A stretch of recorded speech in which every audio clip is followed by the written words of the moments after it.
Okay, so the focus of the first section is that you'll be doing all 4 of these movements for 2 rounds, but you'll be doing with a tempo of 3 seconds to go down, 2 seconds to hold at the bottom of a movement, and 1 second to come up. The reps are in the photo above.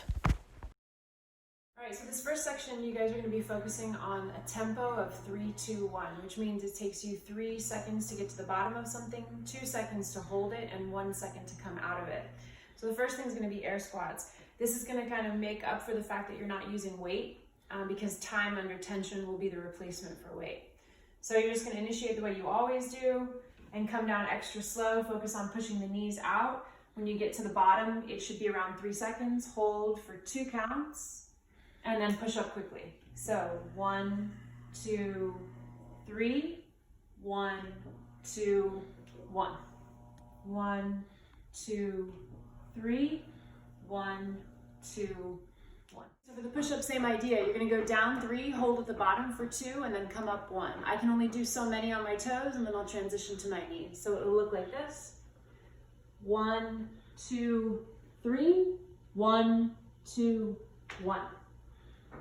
1, 2, 3, 1, 2, 1. 1, 2, 3, 1, 2, 1. Okay, so you're going to be in a plank. It's going to take you 3 seconds to bring the leg forward, 2 seconds to hold it, and 1 second to bring it back. So you lift up. 1, 2, 3. Hold it as high up as you can. Count to 2 and bring it back. Hold it up. 1, 2, 3, hold it high. 1, 2, 1. 1, 2, 3, hold it. 1, 2, 1. Okay, so you'll start at the top.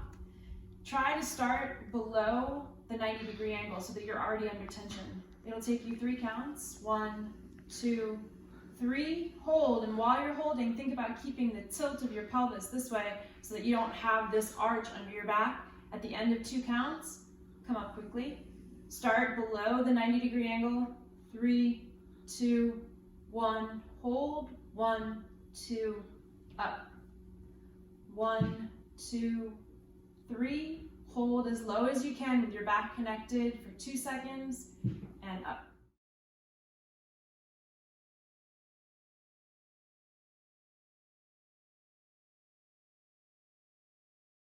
Cross the top of this in a plank. If you don't have an object that's like this, you could use a stack of books, something that's stable and wide enough. So you're going to come over the top, move your legs in conjunction with your hands and back. There's no longer a 3, 2, 1 count in this second section. You're just focusing on keeping a shoulder over hand position. So what I don't want is this, because there's no challenge in that basically. So you want to focus on chest between hands the whole time and maintaining that as you cross over the object if you have one. If you don't have an object, you can also just do this on the ground, but focus on that forward lean. Okay, so you're going to do a deficit reverse lunge. You can pick any object that fits your foot. Your foot is going to stay on the object the whole time. This is a stack of books. It's about just above my ankle in terms of height. And you're going to balance on one leg, come back, drop into your lunge, come up and balance. Drop down. Make sure your knee touches the ground, but you're not resting on the ground, so the tension remains in the front leg the whole time.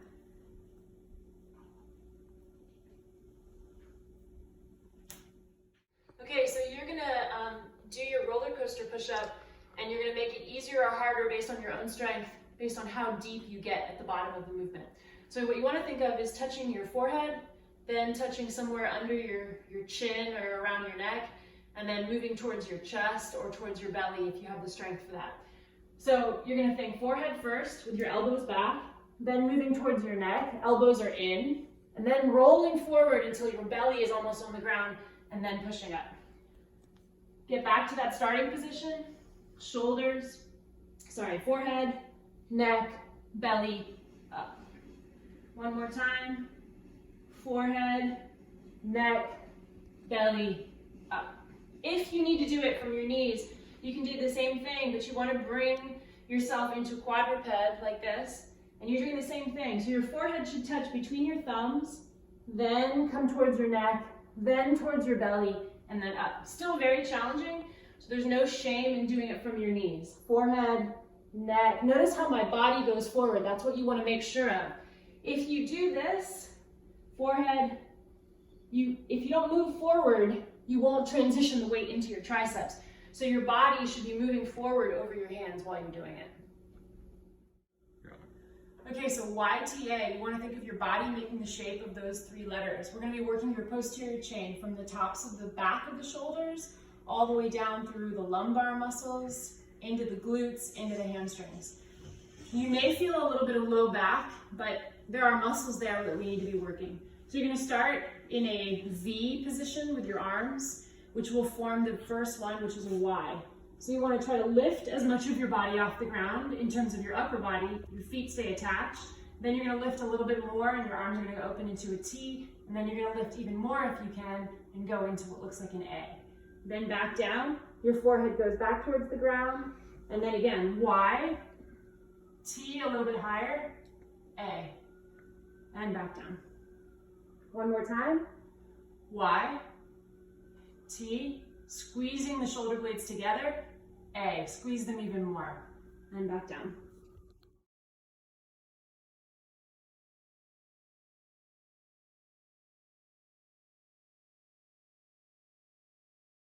The last 3 parts of this workout are all going to be holds, so that running or air squats and jack jumps are going to be your cardio push, and then everything else is isometric. Isometric means that your muscles stay in the same length the entire time. So you're going to go into leg extension, where you're moving back, hip extension, where you're moving back and you're holding this position for the duration of the set. Squeeze your glutes, drive your hips forward, try not to arch your back, your abs are braced. So it's not here, it's here. You should feel your quads burning like crazy. Next thing is a V-up hold. So you get to the top of your V-up, try to maintain the distance to be as close as possible between your knees or your quads and your abs. And you're holding this position, trying to maintain that. If you need to bend your knees because your hamstrings are tight, that's perfectly fine. But try to make this a really tight position, not here. Okay, last holding position is a pec push-up hold. I would like you to externally rotate your fingertips so that we can get more into the pec for this. Your hands are going to be at least double the width of your normal push-up, maybe even wider depending on your arm length. You're going to get up into a plank, drop to the bottom of the push-up and hold here. Try to maintain the same depth the entire time.